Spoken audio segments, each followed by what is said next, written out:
Krishna, Krishna Krishna,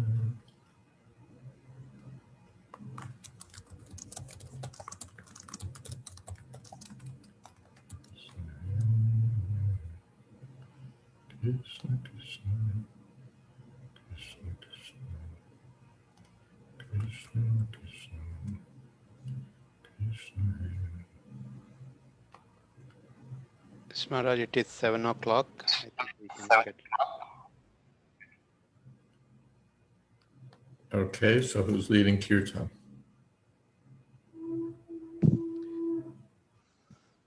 So, I mean, we usually directly start the class, but if you want to have kirtan, I mean, we can do no problem. So you A want few to do minutes, the 2-3 minutes at least.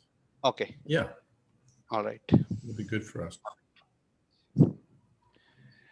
Nama Om Vishnupadaya Krishna Prasthaya Bhutale Srimate Bhakti Vedanta Swami Namine Namaste Saraswati Devi Gauravani Pracharine Nirbhishesha Shunyavadi Paschata Deshatarine Jaya Shri Krishna Chaitanya Prabhu Nityananda Shri Advaita Gadada Shivashati Gaura Bhakta Vrinda Hare Krishna Krishna Krishna Hare Hare Hare Rama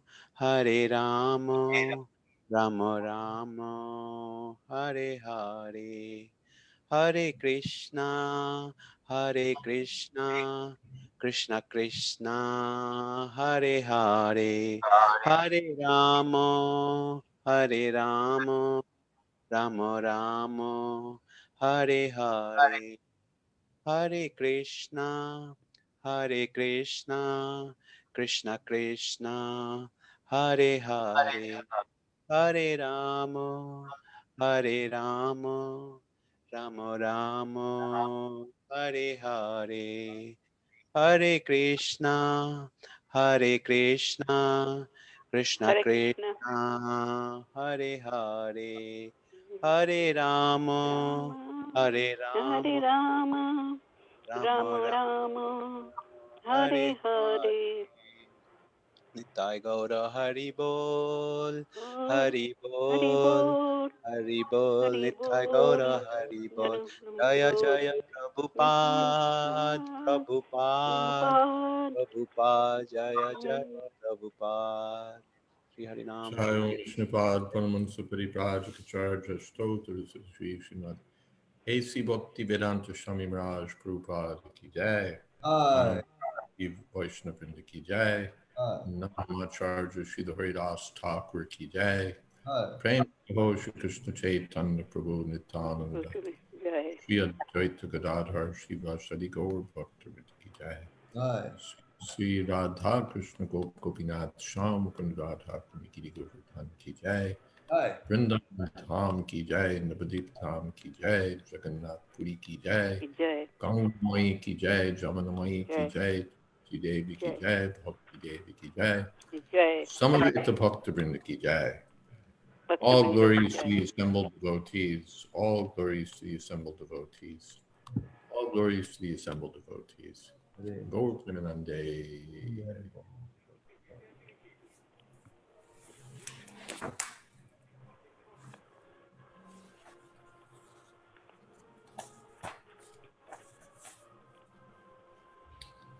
Do we jump right in? Is that what happens? Yes. Okay.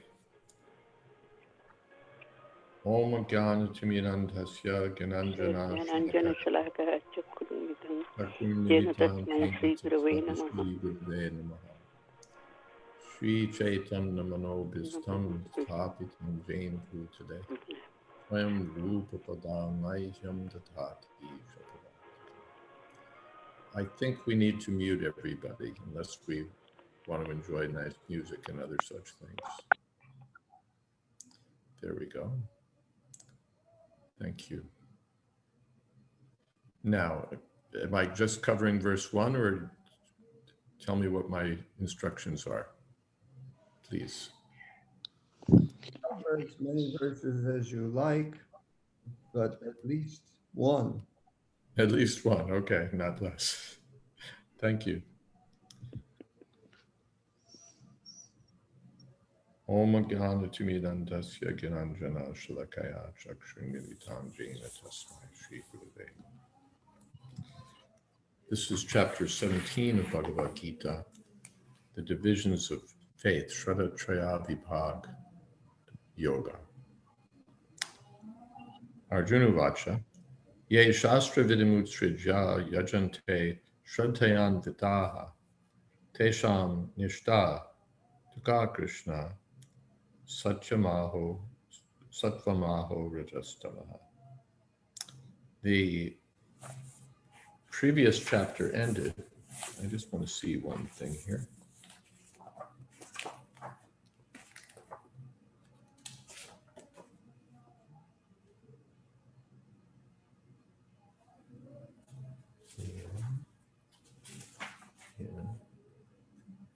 Yeah, that's what I thought.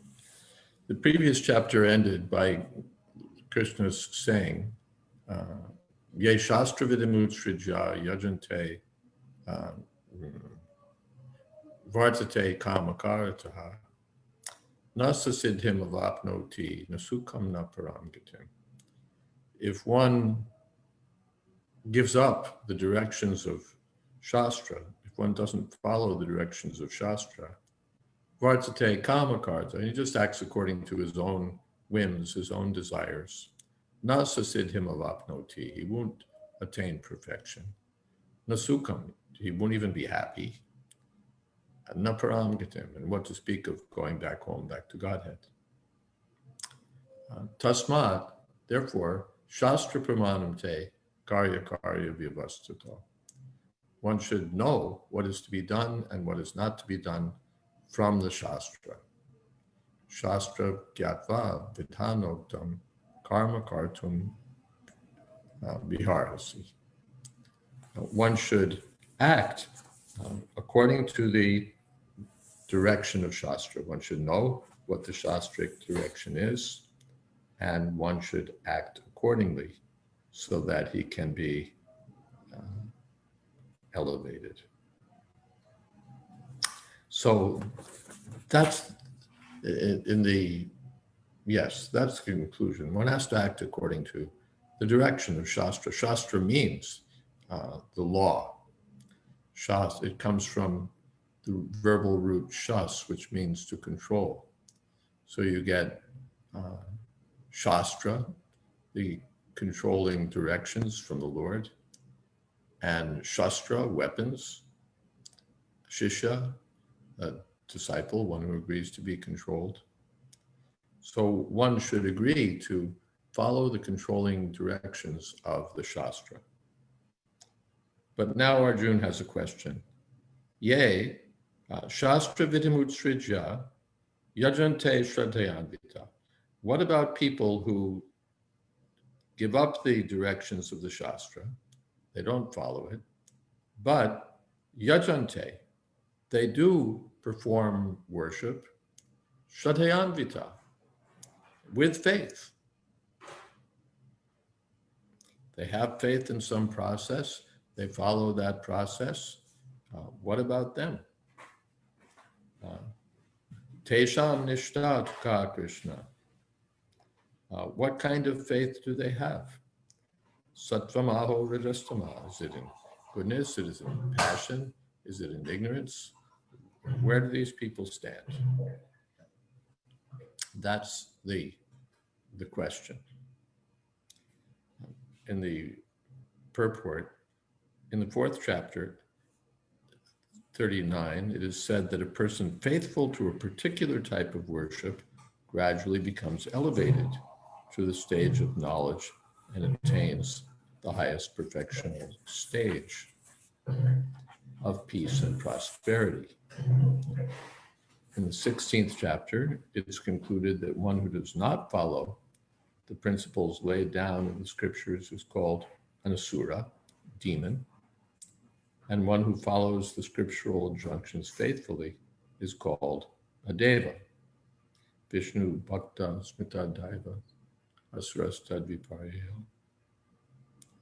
Now, if one with faith follows some rules which are not mentioned in the scriptural injunctions, what is his position?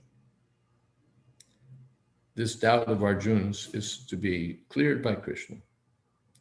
Are those who create some sort of God by selecting a human being and placing their faith in him, worshiping in goodness, passion, or ignorance?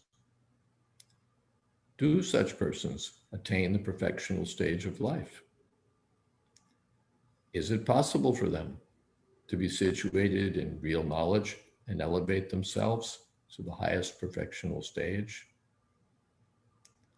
To those who do not follow the rules and regulations of the scriptures, but who have faith in something and worship gods and demigods and men, attain success in their effort? Arjuna is putting these questions to Krishna. I just received a question a day or so back from one young devotee lady, relatively newcomer. She's come in touch with some group of Hare Krishna devotees who are not in ISKCON and who appear to be following very sincerely. They're worshiping the deities, they're distributing books, they're chanting Hare Krishna. They seem to be practically the same, only they have the idea that they're all Prabhupada's disciples, even though they were initiated as his disciples sometime after 1977. So then the question comes, well, if they're sincerely following the process, won't they attain the result? Why not? They're doing everything. So it's kind of my good fortune, because I haven't answered her question yet, that you've assigned me this verse, because it speaks to these issues. The Shraddhayanvitas, to be noted, that the people Arjuna is asking about are people who are faithfully doing something. They're not just, whatever. They have faith in something, and they're following something. So do they get the same result? If not, why not? That's the question. But in the previous chapter, Krishna has already said, if they're not following the Shastras, nasasiddhim avapnoti nasukam naparam gatim. They won't go back to Godhead. They won't attain happiness. They won't attain perfection. So where are they then? Are they in goodness? Are they in passion? Are they in ignorance? Krishna will answer that question. Any questions so far? You're welcome to raise your hand or to unmute yourself and ask, or throw something in the chat box. Everyone is welcome to participate. Hare Krishna Maharaj, can you hear me? Please accept my humble obeisances. All grace to Srila Prabhupada. Prabhupada ki jai. Jai. Thank you very much. But if you'd like, you can turn on your video too, then we get to see. 1 second. Your smile and face. I think you may have two different people and two different things, because we're hearing an echo. Oh, I have to mute myself so that you don't get that echo. Oh, I don't know if it's you or if it's the same person in his house as two people. No, actually, I'm the only one. Can you hear me now, Pyariman Prabhu? Yes, now it's good. Yes, yeah. Thank you very much, Maharaj, for addressing this topic. When I heard you are giving the class, I was tempted to talk on this topic, but you yourself started. I had a coworker who was working with me, who came from California, who was chanting one round, and he was introduced to the process by this group that you're talking about, Krishna Balaram Mandir in California. However, when he came to me, then we had more association. He started chanting 16 rounds, but like you said, he felt they were also sincere, and he continued to associate with them. And one day, when Bhakti Charu Swami left, he forwarded one message about Bhakti Charu Swami to the group, and they were very upset. And then he started figuring out their animosity to the great Vaishnavas and about their process. And he himself came and confessed that they are trying to kick me out of this group, Prabhu. But he said they were telling him that Prabhupada himself has told that if he is the guru, and if you don't understand, you keep on reading his books, and one day you'll understand. So from their perspective, they think they are following the Shastra. So how do we understand this, Maharaj? Maharaj, you're on mute. Yeah. Thinking doesn't make it so. That's the problem that we face here. It's not that if I think I'm following the Shastra, then I must be following. For those who want an analysis of the particular arguments that particular group has put forward, you can look on my website, jswami.info, and there's a tab there someplace that says about unusual doctrines, and you'll find my papers on the subject. But Krishna will answer that question, that you may think that you're following the Shastra, but you actually have to follow. There's nothing in Shastra that says that the Shastra says you follow the disciplic succession. It doesn't say anything about this succession coming to an end, and then you jump over and whoever's wherever you want, you just plug in. That doesn't work. Even if you think so, it doesn't work because it's contrary to Shastra.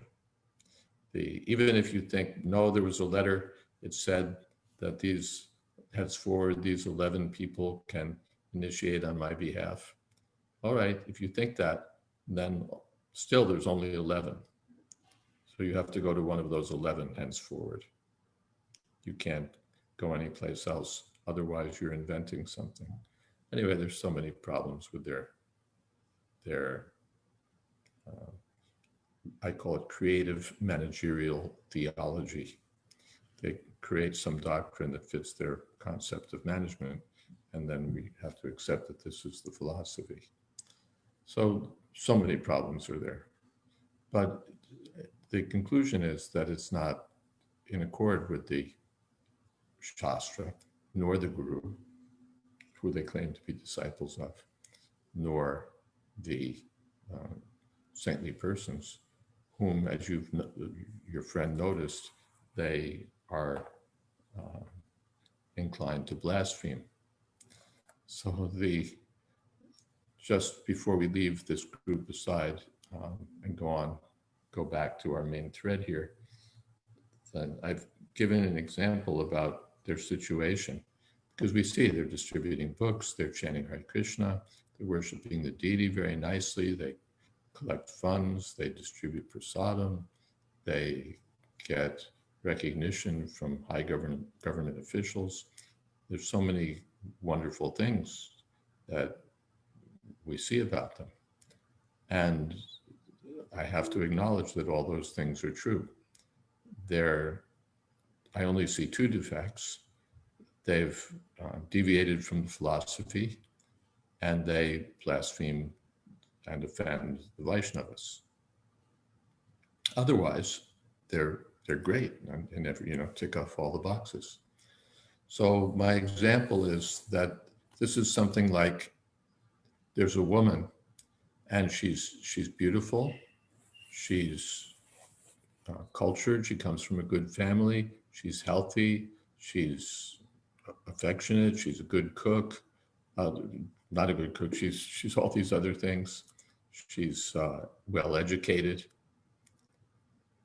But she has only two defects. She can't cook and she's not chaste. But apart from that, she's a jewel. So we can decide whether this is a girl we'd marry. All splendid qualities, but she can't cook and she's not chaste. So similarly, all wonderful achievements, but deviating from the philosophy and offending the Vaishnavas. All right, back to does that answer your question, by the way? Yes, Maharaj. Thank you very much for that analogy, particular analogy you gave at the end. I have another question. Well, not, I have one question. We mentioned about sadhus and shastra means following. Now, following doesn't mean following everything, because nowadays there seems to be devotees who don't like certain things in the scriptures, and they think they may, I don't know, maybe they're mistakes, or maybe Prabhupada shouldn't have put them in. And so what about, where is somebody like that situated? Well, it's hard to drill down on that tactfully worded question. There's some things that Prabhupada says in Nectar of Devotion are details, and one may not worry too much about details. And then there are other things that are principles that are fundamental, and we're very concerned with those. So that may be one answer that we have to see to that. I don't know how much further I can go because the question is a little bit vaguely. Okay, I can speak about, there's this whole thing going on. Maybe it's better vaguely put, but go ahead. But just about the woman that that some people, at least one person, said that Prabhupada seems to be culpable to the problems that there are, because the way the woman. Well, that's not a very respectful comment, is it?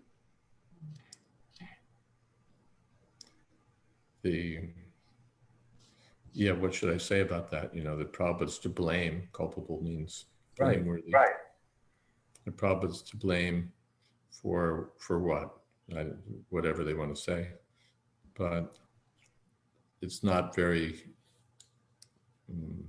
wise to lay blame at the feet of the Acharya if one wants to advance in the line of devotional progress. I can say that. That's good.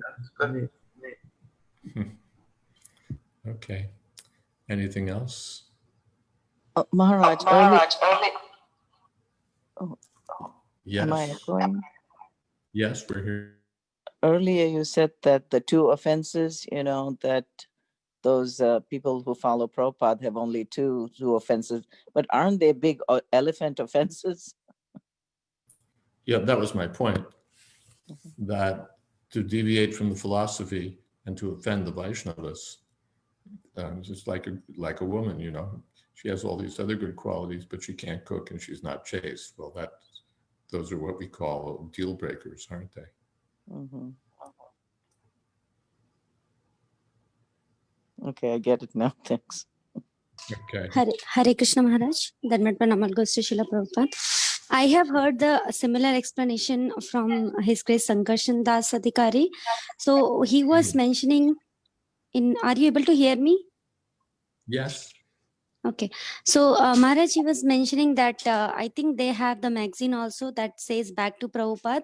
And he says that magazine is, they blaspheme, they take all the gurus from ISKCON and they start blaspheming like that magazine is nothing but the all the faults they find in all of the gurus in ISKCON. And I was also want to know because Maharaj was mentioning that Prabhupada has mentioned this when he was in the planet in his manifest Leela. So he mentioned that he was giving that service to his disciple to initiate on his behalf because he was not very well. But later on, he gave it for 2-3 months. He has set some duration in 1977. But later on, he take that off and he said, no, now I am not going to initiate more disciple. Now you take the responsibility and initiate the disciple. So just wanted to get enlightened on that about Prabhupada, what he mentions. Well, the history is that Prabhupada wrote a letter on July 9th, 1977, very clearly setting forth that he was asking or authorizing 11 disciples to initiate disciples on his behalf, and that these would be his disciples, not their disciples, and that the names of the disciples should be written in his initiated disciples book, and that these devotees could chant on the beads and perform the yajna and so on. So that Prabhupada set up, and everyone accepted it, everyone understood it, and no one thought that that meant that after Prabhupada's disappearance, such a thing would continue. Everyone at the time understood that it meant that while Prabhupada was present, of course. And then many years later, they came up with this notion that this was somehow an eternal instruction, that from now till the end of Kali Yuga, this is how things should go on. And they hang their argument on one word, henceforward. In that letter, Prabhupada said, henceforward, these 11 will, you can go to whoever's nearest among these 11 and so on. Well, it's sort of a lawyerly argument that they've made, that somehow because of this one word, henceforward, it really means forever and forever and forever. I've made, at least two arguments to the contrary. One is that it wasn't in Prabhupada's nature to reverse such a basic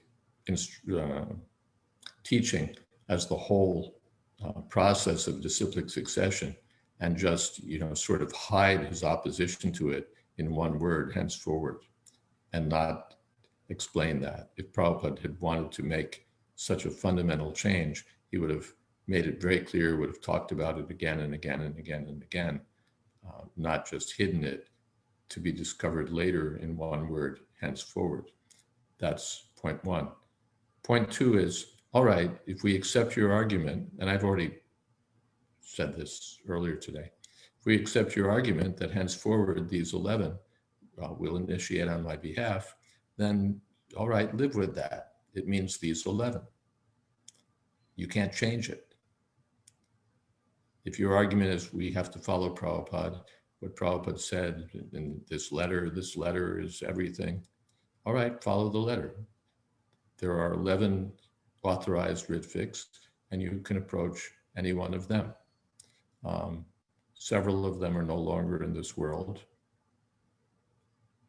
and the others are not very much appreciated by the party in question. And so they've added a 12th and I don't know how many others. Well, you can't do that. Prabhupada said 11. So if this is really your doctrine, stick with it. Of course, it makes no sense, but that's the problem with your argument. It doesn't make sense. Is that all right? Thank you, Maharaj. Yeah, you made a nice point that if 11s are there, they are not even sticking to them. And they are just, yep. Thank you. Thank you for the explanation. If you'd like more... Hare Krishna, Maharaj. Who's this lady that is related to all these things? There's one local lady You were here. talking about the lady, so who's this lady that is related to these things? Doesn't really matter. She's a local lady who's part of our congregation here, and she came in touch Okay. with people, and so she had questions. She's not, connected to their group or anything. She just innocently came upon them and then thought, well, what's this? And so she had questions, but it doesn't really, it's not that you need to know more than that, I don't think. No, you were describing her, so that's why I was asking, does she have anything to do with this, whatever you are talking about?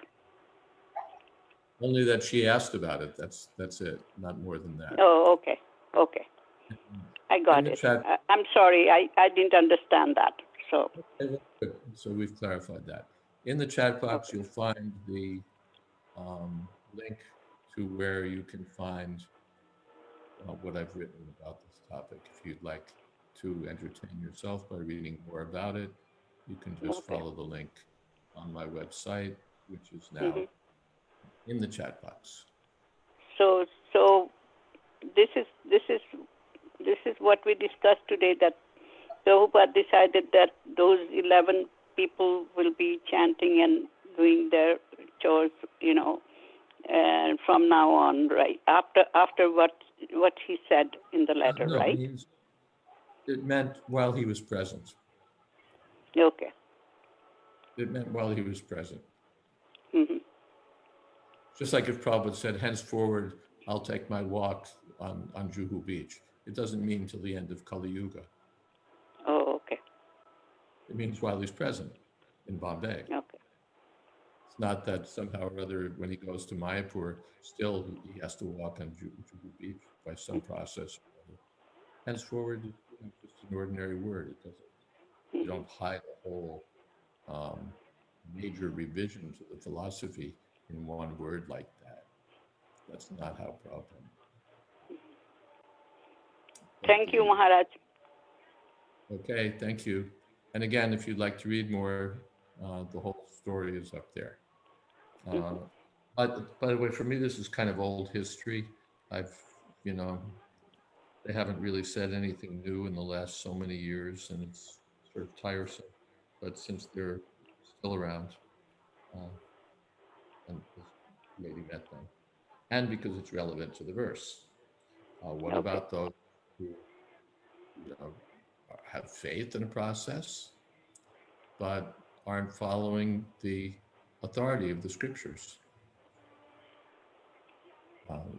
Sanatan Goswami says, no, not Sanatan, Rupa, Shruti Smriti Puranadi Panchratra Vidindana, Vaikantaki Parir Bhaktir, Utpataya Evakopate. Those who are claiming to be performing Hari Bhakti, devotional service, but who don't follow the directions of the Shruti, the Bhagavad Gita, the Pancharatra Vidhi. Even though they claim to be following devotional service, they're simply creating a disturbance in the society of devotees. This is the statement of Srila Rupa Goswami. He doesn't say, well, they have faith in something, so it's good. That's good enough. It's not that if I have faith in something, it must be good. And Krishna will explain that. Arjuna already sort of, anticipates that they're not on the perfect platform, but they're in the modes of nature somewhere. So are they in goodness? Are they in passion? Are they in ignorance? And Krishna will answer that. Anything else? Maharaj, I have one follow-up question. Yes. Particularly, how do we address one of the things they were bombarding on my friend was that, I don't know if this is true, but they said some people committed suicide because their guru fell down. And that indicates that they weren't pure enough, and therefore we should only stick with Srila Prabhupada. I know people who committed suicide even during Prabhupada's presence. Does it mean that, I don't get it. Saying that their guru fell down, so he wasn't qualified, but acting Okay, as a my guru. guru fell down and I committed suicide, and therefore it follows that nobody else has to follow the direction of the scriptures. They can follow something different. Is that the argument?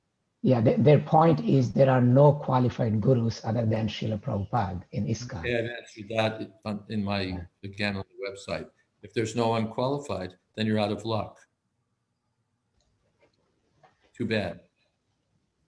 You can't invent that because there's no one qualified, you can make Rupa Goswami your guru, or Bhaktisiddhanta Saraswati Thakur, or Srila Prabhupada, or anyone else. Mm.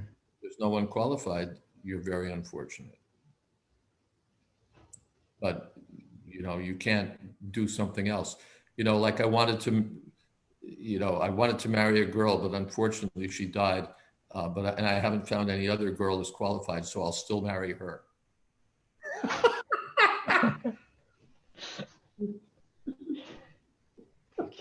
Thank you, Maharaj, for this example.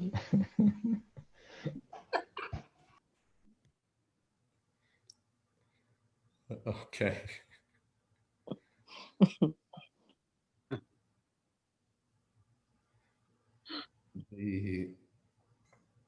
Shall we go on to text 2? Yes. Shri Bhagavan Vacha, Trividha Bhavati Shraddha, Dehinam Sa Subhavaja, Satviki Rajasi Chaiva, Tamasi Cheti Tam Shranu.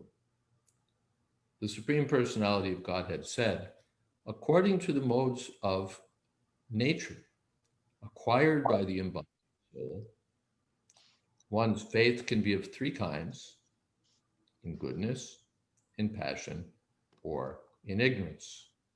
Now hear about this. Purport: those who know the rules and regulations of the scriptures, but out of laziness or indolence give up following these rules and regulations, are governed by the modes of material nature. According to their previous activities in the mode of goodness, passion, or ignorance, they acquire a nature which is of a specific quality.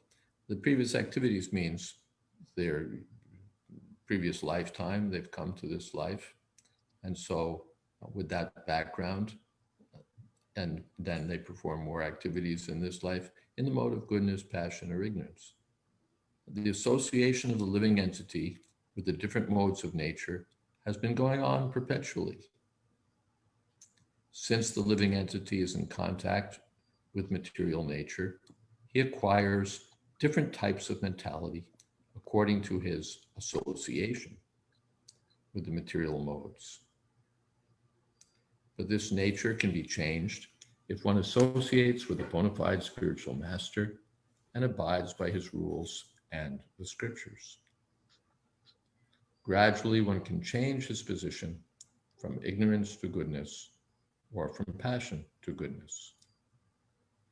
The conclusion is that blind faith in a particular mode of nature cannot help a person become elevated to the perfectional stage.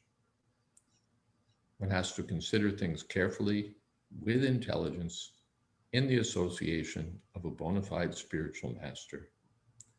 Thus, one can change his position to a higher mode of nature. So, Trividha Bhavati Shraddha, Dehi Nam Sa Subhavaja. Subhavaja means born of one's nature. And I believe it's Baladev who's commented that means the nature that he's acquired over so many lifetimes. Swabhava. Swabhava here means his acquired nature. His real nature is he has nothing to do with material existence. Asango hiyayam purusha. But due to our association with the material energy since time immemorial, we're infected by these 3 material modes. Someone more by passion, someone more by goodness, someone more by ignorance, but we're all affected. Dehinam, the embodied conditioned souls are affected in this way. And so they develop Trividha Shraddha, faith according to faith of three kinds. Trividha means, yes, of three kinds. Sattviki, Rajasi, Tamasi. Faith that's characterized by goodness, or by passion, or by ignorance. And Krishna will explain more about that in this chapter. Are there questions here?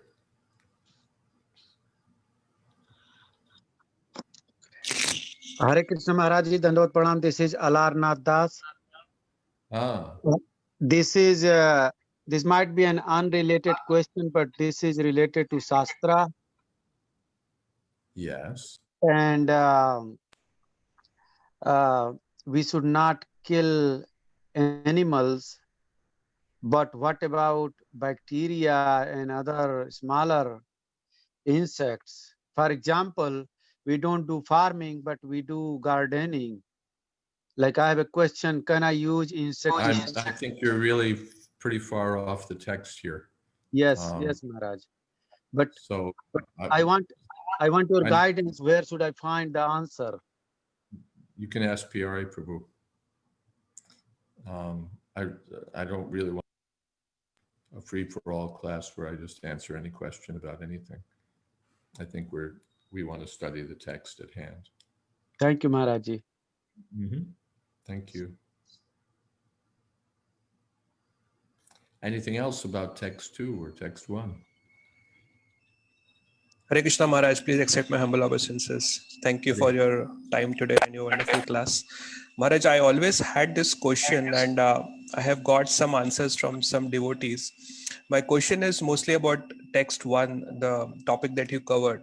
So we know that there is a group which we call them as Mayavadis. They reject the form of the Lord. And there is this another group that you mentioned, they reject the pure devotees of the Lord. So which one of the two groups are better or worse? I know we should not be making these kind of comparisons, and I have got some answers, like there were reasons which led to forming this deviant group. But what do you think about this, Maharaj? I think the distinction is probably not worth trying to determine. There's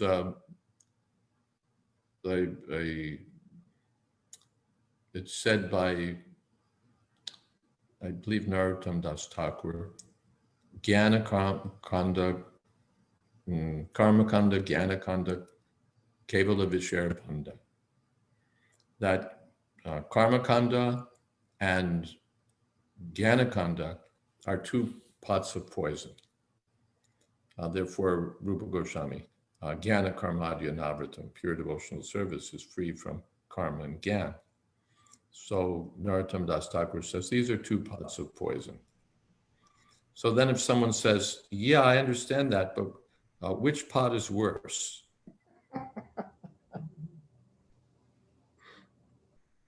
It's like, what's the need to know? They're both poison. So this poison or that poison, they're both poison. Yes, Maharaj, I understand. I mean, somehow this question always comes to my mind that, but I understand your point, what you're making. It's like, which is worse, suicide by cutting your wrists or suicide by hanging? So I mean, if you have to, like, other way, you are saying in other way that both are equal. There is no distinction between the two, right? Both are on the same platform. Equal or not equal, they're both bad. So, right. Which wrong turn you want to take? You're trying to get somewhere on the highway. There's straight way there, and then there's wrong turn number 1 and wrong turn number 2. So you're going to sit there and analyze, well, which wrong turn is worse? Well, some devotees say that at least they accept Prabhupada and Krishna, so that is good. So, Yeah, but arguably accepting Prabhupada means accepting him as he is and not right, concocting something. that's true. So, again, so an extended analysis of which is worse. Yeah, I understand, Maharaj. Maharaj, I have one more question about this, not exactly the same topic, but related to Shastra. So we say that we have this triangle of Guru, Sadhu, and Shastra. So, but when we say Guru, Sadhu, and Shastra, at least there has to be one which is primary. So which one out of these three categories is the primary source? Shastra. Shastra, right, Maharaj? Okay, that's what, yeah. The Guru is the person who follows Shastra. The sadhus are followers of Shastra. Shastra Pramani. Therefore, Krishna says, make Shastra your standard. But then, how do we follow the Shastra? Mahajanayena Gatasa Panta. We follow in the footsteps of the Mahajanas. How do we understand the Guru from the Shastra from the Guru? So they're all related, but the what would you say? The supporting principle for the other two is the Shastra. So Shastra is the foundation. Yeah, the Pramanic Guru is the person who follows Shastra. But again, there could be different interpretations of the same Shastra. So in that case, yeah, and then we come again to this point that there's details and there's fundamental principles. Okay. So that becomes an extended discussion. First thing is, like in law, you make out your case this way, you make out your case that way, but they both have to refer to the law. You can't make a case and say, well, and the judge says, well, where did you get this idea? Well, I don't know. It just makes common sense. It has to refer to the law. Right. The law books are your standard. So devotional service, even if you want to create a deviation, it somehow has to refer to the Shruti, Smriti, Puranadi. Now then we have to look and say, well, is this an honest understanding of the Shruti, of the Shastra? That's the next thing. And therefore Prabhupada is given Bhagavad Gita as it is, not without needless interpretation and so on. So that we have to see to. But first thing is, it has to be Shastra. Understand, Maharaj. Thank you. Okay. Anything else? Well, now we're down to only a short time left. I think we can handle one verse more. Thank you, Maharajji, for all your explanations and your reading. And thank you again for everything. And this is Prita Mataji. I was very glad that you could explain these things so nicely. And thank you again. Have a nice night. Thank you. We still have a little bit of time left, right? Okay, sure. I'll listen to that. Okay. But thank you for the good night anyway. And good night. Let's see where we are. If I exit full screen, Maharaj, can I ask a question? Yes. So in the second verse, the very first sentence, Srila Prabhupada in the purport, he's making a statement which is what Baldev Vidyabhushan made in the previous verse. It appears to me that this question of Arjuna is particularly about those who know the rules, but they're lazy to follow. Is that correct understanding, Maharaj? Well, that's what Prabhupada specifically talks about, but I don't see why we would say that if you don't know what Shastra is, then you're not conducted by the modes of material nature. If you don't know what Shastra is at all, you're certainly going to be conducted by the modes of nature. But even if you have faith, because that's what Arjuna is asked about, what about a person of faith? Krishna says even he is going to be governed by the modes of material nature if he doesn't follow the Shastra. Maharaj, one thing Baldev Vidyabhushan said in the previous one. Just like there are people that they're atheists, they have no faith in Shastra, they eat meat, they drink wine. So is that not in the mode of ignorance because somehow or other they didn't know what the Shastra was? Good point, Maharaj. Yeah. So Baldev Vidyabhushan in the first verse he was saying, because Krishna has already addressed those people as asuras, means those who completely reject the Shastra. Exactly. Therefore, now this question is about those who seemingly know, but out of laziness. Right.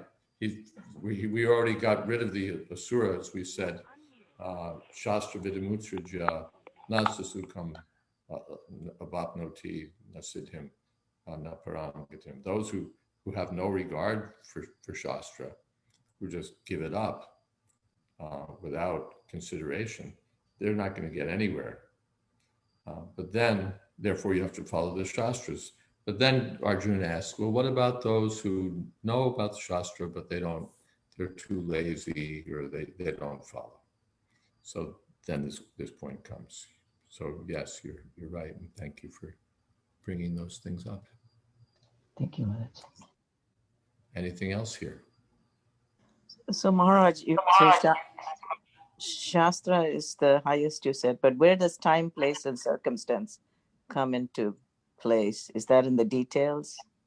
Well, it comes into place too often, in fact. Anyone who wants to deviate can just say time, place, and circumstance, time, place, and circumstance. One has to very carefully consider time, place, and circumstance. Time, place, and circumstance is not a license to disregard everything and say, well, time, place, and circumstance. But one has to, first of all, know what the goal of the Shastra is, know the purpose of the Shastra, and then be mature and thoughtful and properly guided in applying it to the particular place, the particular people. Like, for instance, in Shastra says you should chant on Tulsi beads. Prabhupada came to America, there was no Tulsi. So then, all right, hardware store beads. So that's time, place, and circumstance. But not that, well, different time, place, and circumstance. So intoxication, gambling, meat eating, illicit sex.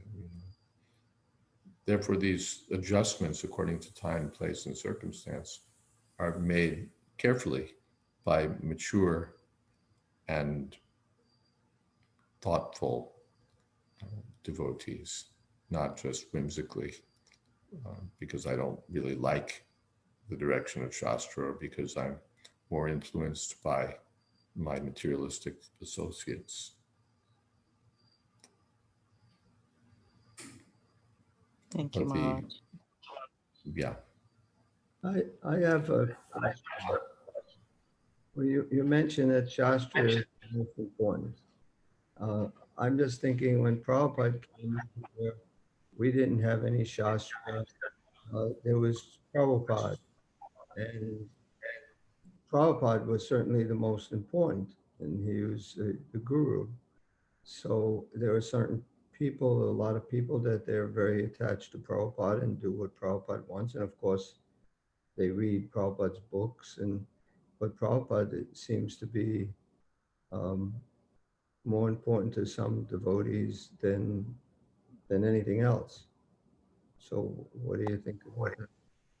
Well, that's all right, but Prabhupada's always quoting Shastra. He said, that's my qualification, that I'm simply repeating. So it's not to say to minimize the importance of the guru or to somehow disparage those who simply have faith in the guru. If one has faith in a bona fide guru, he may not even know the Shastra very well, but just by his following confidently a bona fide guru, he'll get everything. So that's there. But what is it that makes the guru bona fide? What is it that constitutes his authority? He follows the Shastra. what is it that, where does the Shastra get its authority from? Not from the Guru, not from the sadhus.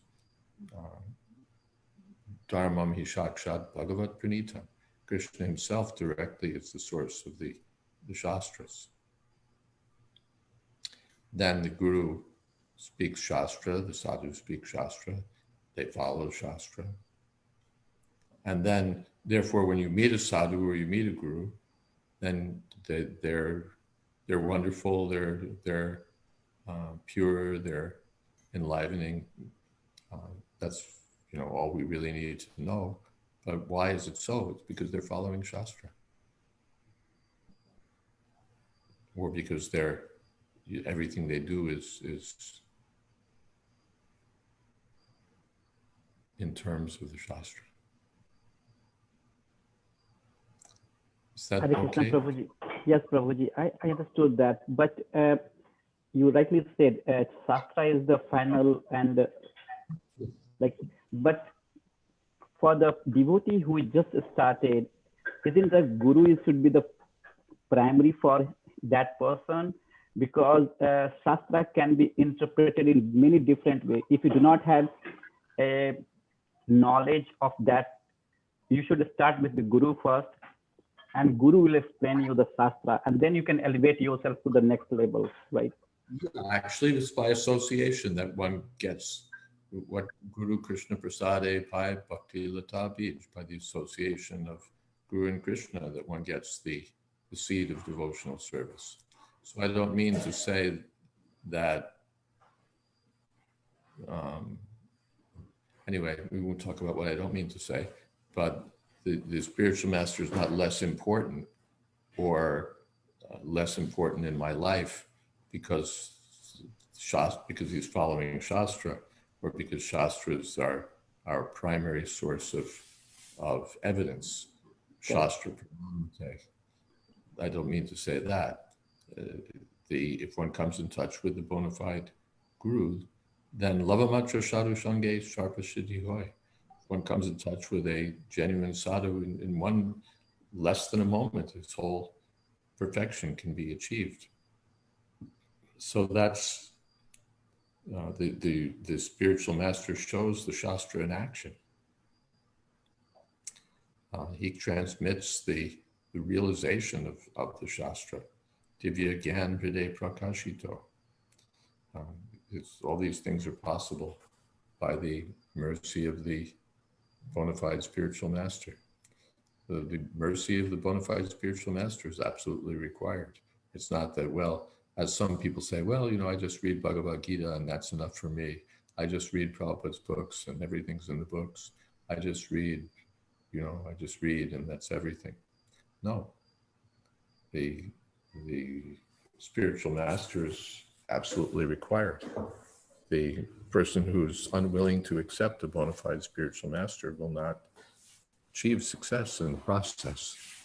The spiritual master is necessary.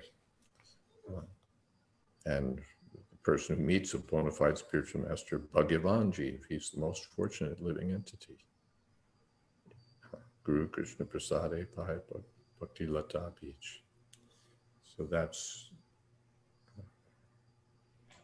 yes. Is that all right? Yes, Prabhuji.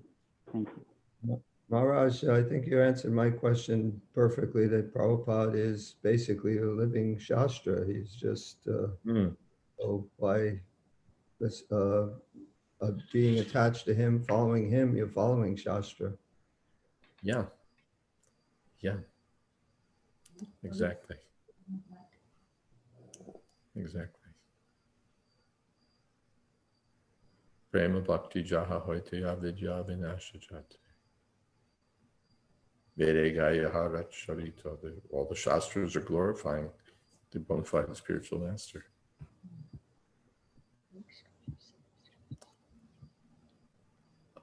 All right. So I think we've reached the end of our hour. I put my video on because you said I'll see you later, so I just want you to see me. Say that again? I put my video on because in the email you said I'll see you later. Oh, So, okay. Let me enter. There you are. Seeing is believing.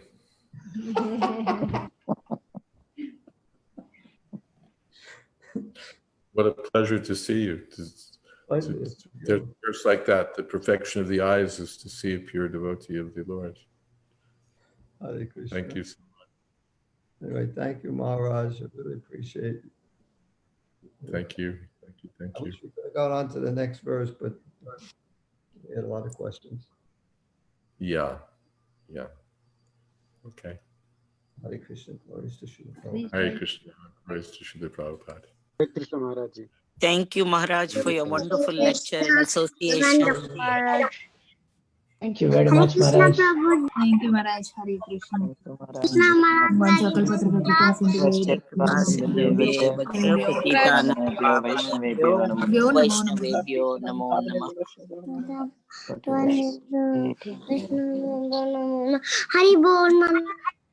Haribol.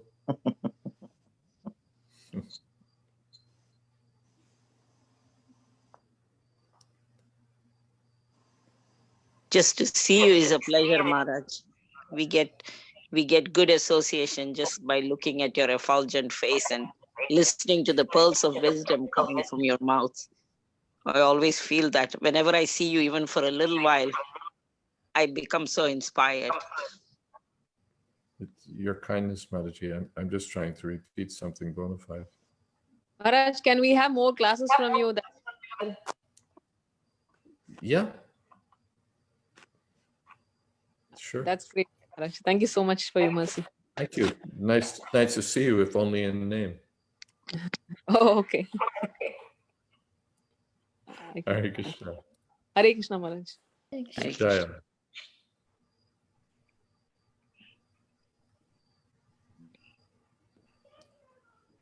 Krishna. Hare Krishna, Hare Krishna. Haribol. Hare Krishna Maharaj. Thank you so much. Haribol. Haribol. Hare Krishna, Maharaj. Okay, Hare Krishna. Thank you, Maharaj. Thank you, Maharaj. Thank you, Hare Krishna.